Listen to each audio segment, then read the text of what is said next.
Hello, this is Workbench episode 13. I'm Seth Werkheiser along with Bill Meese, two people who work in music and love technology, sharing our nerdy knowledge to help make your work easier and more manageable. Hello, Bill. Episode 13. Wow. Here we are, lucky number 13. Yeah, lucky number 13. Yeehaw. What's up, man? What have you been up to? Dude, I went on a massive hike yesterday, and I thought my legs were going to fall off. It was very rocky. It was very vertical. But thankfully, a day later, thankfully, I'm hitting 39 next month, and thankfully, my legs don't feel like putty the next day. So. Wow. Did you go hiking by yourself? No, I went with a friend. All right, good. Oh, yeah. I don't want to see you get eaten by a mountain lion. No. No one to scream to. No. More when I'm go hiking in that area in New Jersey. We see black bears. No Jersey Devils? No. A lot of people from New Jersey hiking. Yeah, but no Jersey Devils. Well, cool, man. And I saw that you were taking advantage of Snapchat and doing a Snapchat diary, a video diary, which is pretty cool. Yeah, that was a previous hike. Yeah, I feel like you unintentionally used Snapchat perfectly. It was fun. I mean, I see some other people that I follow do Snapchat like that, heading to shows, this, that, and the other thing, and I was like, I might as well do it hiking. So. Yeah. It was interesting, though, because you used it with the assumption that the viewer was going to view all the videos one after the other. Yes. Not as they were happening, which, if you really think about it, that's how I would say the majority of those things get viewed. I know when I use it, I'll pick it up and be like, oh, I have like 60 seconds worth of video. So someone sent me 10-second videos. Right. So it's interesting. Well, it's the story feature. You can add your snaps to a story. Right. As you go. And then I found out that's a data usage killer. With video. Yeah, last month I looked on my iPhone cellular data thing, and I used about 700 megabytes doing that. Just by doing that alone? Not just that, but Snapchat overall for the month. Wow. But I think a big part of that was that video. Now, can you see which app uses how much data in a month? Oh, totally. Yeah, that's all in your iPhone system thing. Wow. Oh, yeah. Wow. As someone that has unlimited data. See, you don't have to worry about that. No. But me, I have 1.5 gigabyte. Well, I have quote-unquote unlimited, but I get throttled after 1.5 gig. That's not a lot. No, but as long as you're not using Snapchat it's not for even 700 close megabytes, to unlimited. Yeah, you'll be fine. And I don't have to use my my hotspot anymore either, because holy moly, I finally have high-speed internet at home. And the Starbucks, this just happened a few days ago, they finally moved over to Google, and it works wonderfully. I gotta check that out because I've been using the AT&T wireless in Starbucks for years. So, this is a recent thing, and unless they've already switched over to Google, you're stuck with the AT&T. Interesting. I'll have to check it out. Yeah. Oh my goodness. It used to be I would go to Starbucks and just be frustrated, and like I would go there as a last resort, like once all my work was done. Like, well, because I can't do anything really there. So right. Now I can. It's glorious. Speaking of Snapchat, did you see that Madonna tried to launch a music video on Meerkat, which failed miserably? I heard something about that, yeah. And then and this is my favorite part, she launched a video on Snapchat, which I then viewed on YouTube. Yeah, that just happened with Tidal, didn't it? Yeah, exactly. All the exclusives end up on YouTube like 12 seconds later. And when I say that I viewed it on YouTube, it's not that I just went and saw the video. I saw somebody playing it on their phone via Snapchat on YouTube, which I thought was funny. Fantastic. But yeah, Tidal. You know, let's see where that goes. Well, right. I saw, maybe I'll put it in the show notes, but Tom Mullen put up a great tweet today about exclusives. Putting up exclusives everywhere. Like, some people aren't on everything, and it just fragments everything. Like you want to premiere your song on Pandora? That's cool. I don't use Pandora. Yeah, You know? I just think that it's that they're putting way more thought into that service than the listeners will ever give it. Wait, what service? Title. Oh, heck yeah. I mean, people are going to listen to music where they listen to music, and Yes. you can give them a laundry list of reasons why you're doing something a certain way, but at the end of the day, they just want to hear the song they want to hear. Right, totally. And they're going to get it in the cheapest, closest to free, and easiest way possible, which Absolutely. right now is Spotify, in my opinion. Spotify. But anyway, Yeah. so I have another travel woe, and I swear to God I'm cursed with this stuff. Oh, so no. yeah, after getting home from Austin a couple of weeks ago, with that behind me, we went down to Disney World Yes. last week, which was awesome. It was really cool to unplug and get away and really force myself not to work, which is not easy to do. No. So we had a 7 a.m. flight, which is super early. That is. And Yikes. even earlier when you have a 2-year-old in tow. So we got up at 4 o'clock, and I checked my phone, and our flight was canceled. What? And with no reason given whatsoever. So I called, unnamed airline up, and I was asking what my options were, what happened. They wouldn't give me any information. So we ended up canceling the entire trip, and then rebooking immediately through a different airline. Oh, my goodness. Which ended up costing us way more money and whatever. But yeah, my more travel. I think it was because I was complaining about the last trip on the internet that the travel gods just gave me some bad karma. Well, now it's going to be doubly worse. Crap. Yeah, you're going to have to take a bus next time. Well, luckily I don't have any flights planned anytime soon. So Good. But yeah, dude, Disney World, man, do they have their crap together? Yeah. So I'll give you one relevant thing and then one disgusting thing. The relevant thing are these new Disney Magic Band bracelets. Okay. I don't know if you read about those. Nope. Well, there's this thing called a Fast Pass, which if you buy a ticket to Disney, you can sign up. It's free, I think.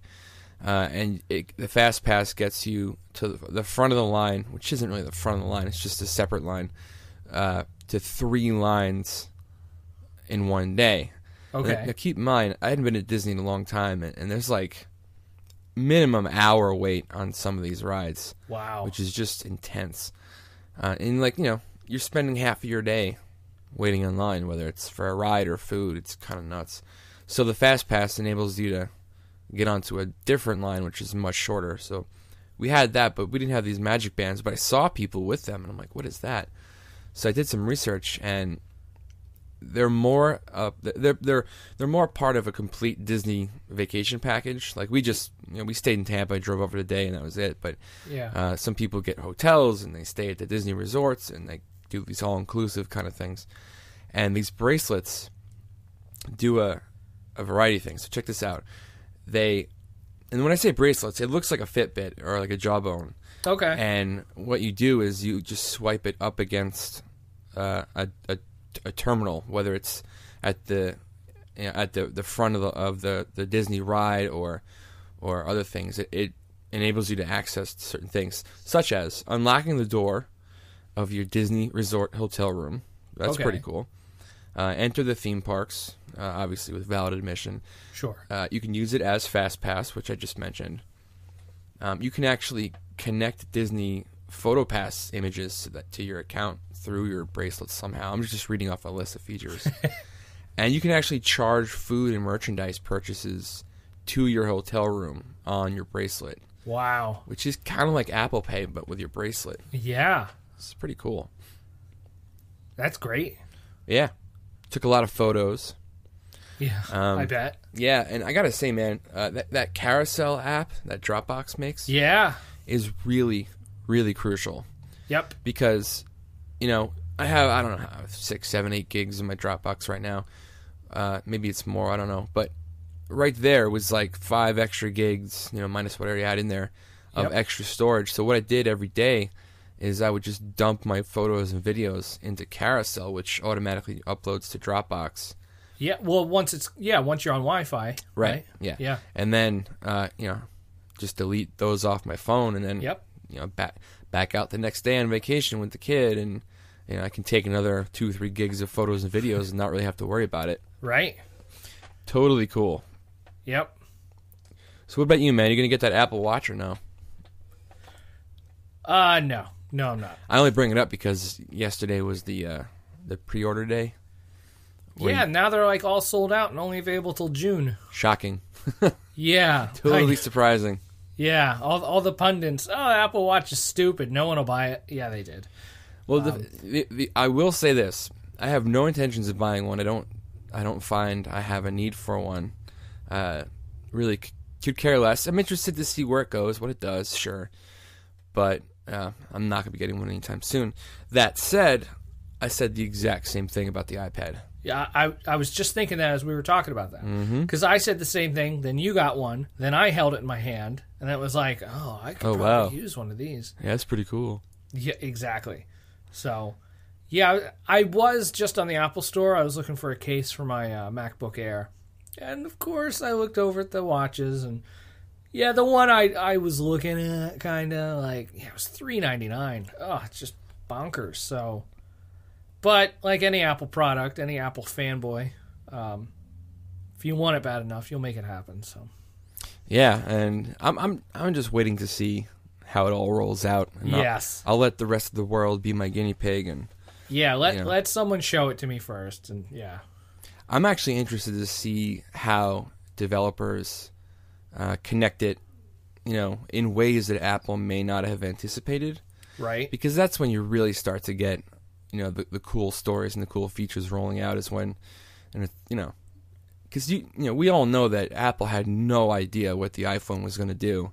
The iPhone didn't even have the App Store when it started. Exactly. There were no apps. Yeah, and not only did it turn into a multi-billion-dollar business, but it has quite literally changed the way we work on a daily basis. Yeah. Yep. So who knows? The Apple Watch could be the next big thing. Totally. See what it did there? Next big thing. Next big thing. You're right. I like it. So yeah, dude. What are we talking about in this episode? We're going to talk about something I get asked every now and again. Is how do I get my own .com email address? Someone has their own .com, but they're still using like a Gmail address, but they want to use their .com. Right. So let's say you're the editor of ilovemetalandstuff.com. Right. And you're using Tugboat 1969 at AOL.com right. for your email address. You're talking about getting let's say your name is Rick at ilovemetalandstuff.com email address, right? Yeah. Which would make you look more professional and make you look like you have some kind of clue as to what you're doing and how to present yourself in a manner that is expected in 2015. Is that what you're saying? Yeah, absolutely. It goes back, kind of ties back to the your Disney experience. How that is such this complete, total package. Like everything, like they have all their bases covered. Kind of in the same way, the email address kind of counts too, because you don't want to have whatever the name of your metal site that you just said.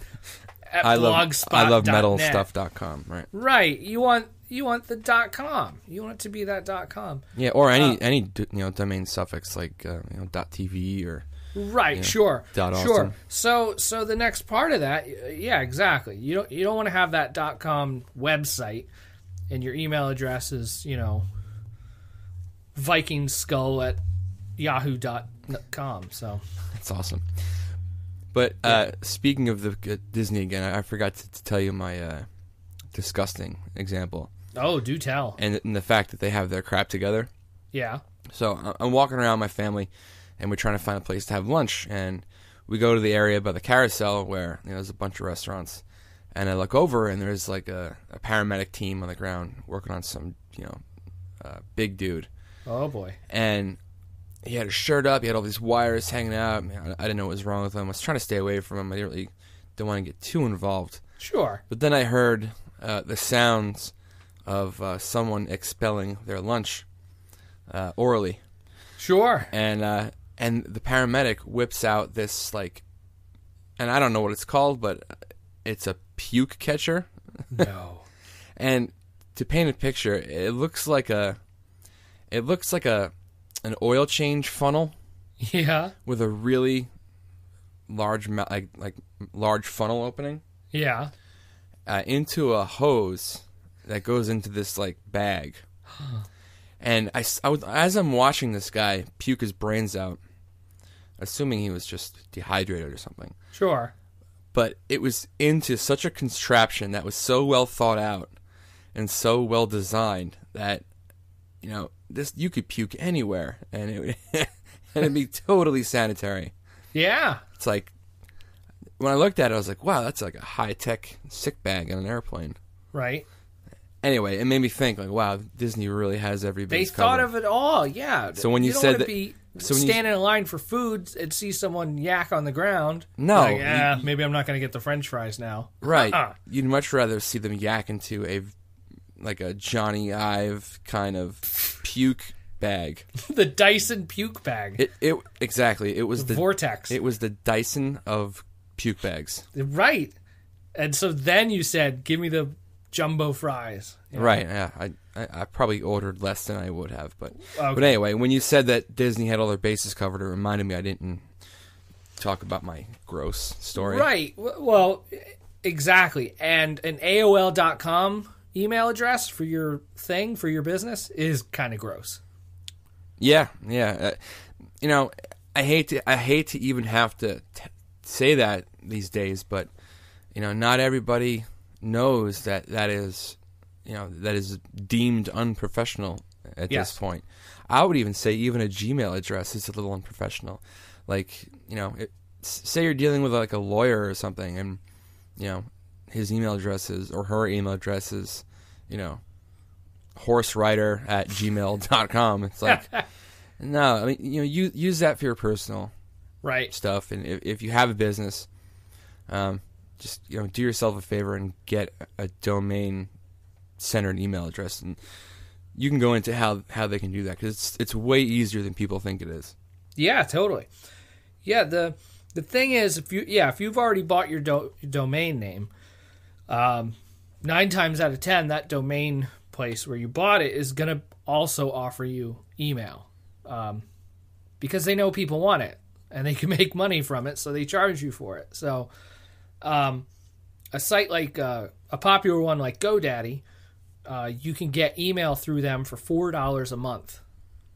So what that gives you, almost with all these that we're talking about, gives you the web interface, and they can all be configured using IMAP, so you can check it on your smart device too, or your iPad or whatever. Yeah, and which you can also use third-party email clients for your desktop, like MacMail, Mailbox by Dropbox, Thunderbolt, Entourage, Outlook, etc. Yeah. So, yeah, because with GoDaddy, like, you can use their web email interface. I don't know anyone that does, though. I do. Do you? Yeah, and it's wretched. Yeah, you don't want to do that. I don't, yeah. Which will take us to our next one. It's a really popular one. They started a couple years ago. It's called Google Apps for your domain, or Google Domain, or now it's like Google Business. Anyway, you used to be able to, for free, through, you know, you had your domain name, you could then port your domain name email to Google, and that then you could check your email. I did this for years back in the day. Seth at buzzgrinder.com was in the Gmail interface, and it was gorgeous because, you know, Gmail knows what they're doing. The email interface is a zillion times better than the GoDaddy email interface, and yeah, it's a real popular one. It's not free anymore. It's $5 a month per user, which really still isn't bad. No, it's not bad at all. No. I mean, I know that another one that I use now, Hover, it's $20 a year, which works out to be a little less than $5 a month, but a lot of this stuff isn't costly, Right. and which is why it should be so easy, but I feel like people just don't know where to start, which is why we're even doing this episode.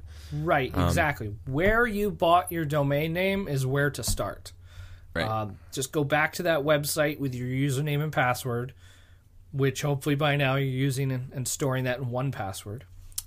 And if you've listened to our previous episodes, and just click around.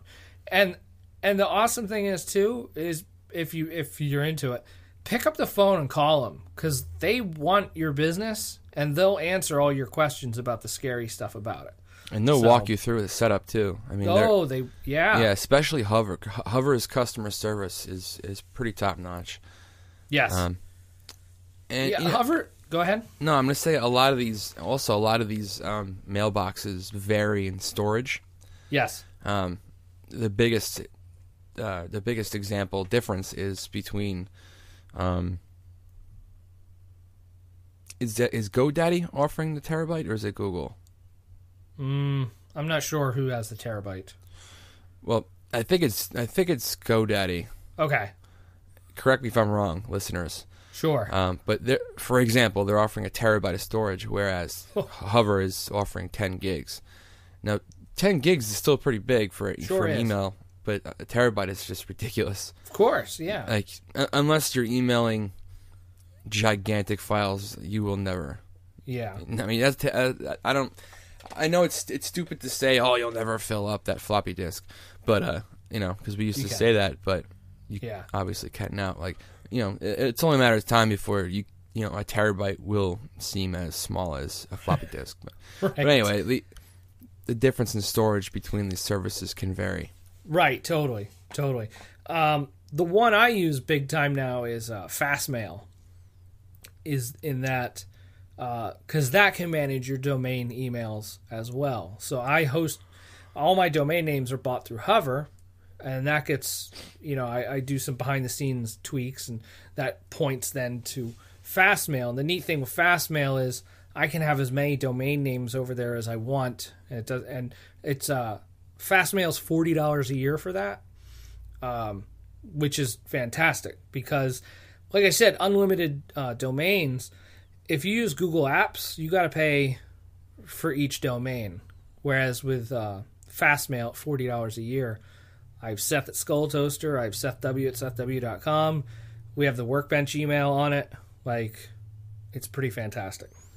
Right, and to that point, you need to choose which setup fits your needs. Like if you're if you're someone like yourself that needs, multiple domains, then there's a good option for you. But if you're a small business that only has one domain, right, another one of these options might be better. Right, yeah. If you bought your domain with GoDaddy, go back to them, see what look at their pricing options, this, that, and the other.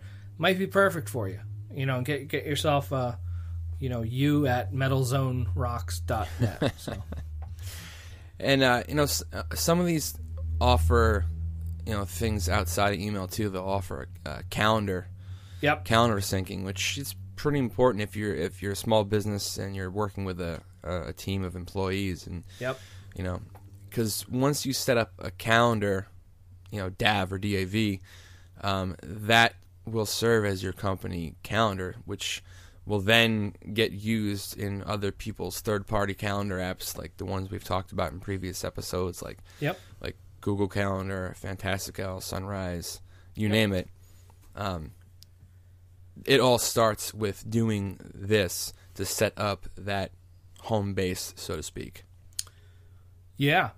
Now, another thing to think of, though, when you're doing this, and maybe you haven't thought of this, and this might sound scary, but it's not. Don't worry, there's solutions for it. But, if you've all these years been using that Gmail address for all this important stuff, all these emails, and then now you want to move into another interface, if you're using Google Apps or you're using Fastmail or whatever, like once you start that, like it's empty.